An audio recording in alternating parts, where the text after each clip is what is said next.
The next pleasure is idolatry. Oh, Pastor, I'm safe. I don't do no idol worship. You sure about that? You may not have statues you pray to instead of God, but I bet more than you would like to admit, put faith you owe God in politicians.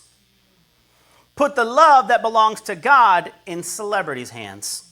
Spend God's time that ain't, really yours anyways, on certain sports teams or other things that ain't winning anyways.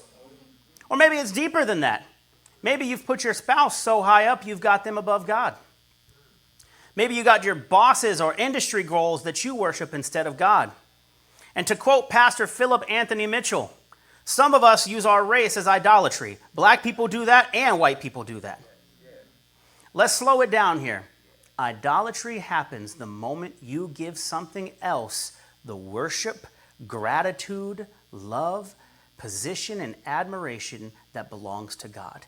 And none of us can say we ain't gotten close to that or failed it at some point. None of us. Bad things happen when you do that.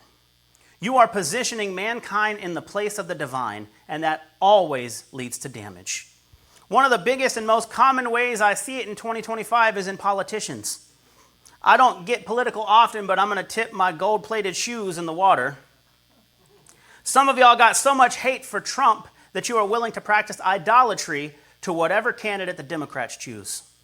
And some of y'all love Trump so much that you could replace his name with Jesus and the words you've been speaking still sound like prayer and praise.